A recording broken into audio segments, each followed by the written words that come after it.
இந்த நேரத்தில் உங்கள் எல்லாருக்கும் மீண்டும் ஒரு தடவை காலை வணக்கத்தை சொல்லிக்கிட்டேன். தம்பி நம்மளை மாதிரி சின்ன வயசுலேருந்து ரொம்ப கஷ்டப்பட்டு இன்றைக்கி ஒரு நல்ல நிலையில் இருக்கிறாரு.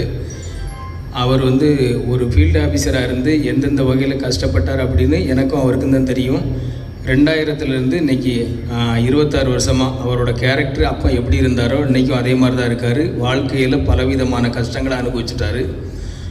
அப்போமெல்லாம் நானும் அவர் கயத்தாறு உடன்குடி அந்த ஏரியாக்களில் ஃபீல்டு அசிஸ்டண்ட்டாக ஒர்க் பண்ணும்போது நான் பேயரில் இருந்தேன். அவர் டூபாண்டில் இருந்திருப்பார்னு நினைக்கிறேன். 15 கிலோமீட்டர் 20 கிலோமீட்டர் டெய்லி 2 பேரும் நடந்தே போயிருக்கிறோம். கயத்தாறில் இருக்கும்போது கயத்தாறுலேருந்து தென்னம்பட்டி, கொத்தாடி, மலைப்பட்டி எல்லா ஊர்களுக்கும் ஒரு 15-20 கிலோமீட்டர் நடந்து போயிட்டு நடந்தே வந்துடுவோம். ஏரல், குறும்பூர், சோனகனுடைய, அம்மன்புரம் அங்கேயும் அதே மாதிரி தான். அப்போது எங்கிட்ட பைக்கோ சைக்கிளோ எதுவுமே கிடையாது.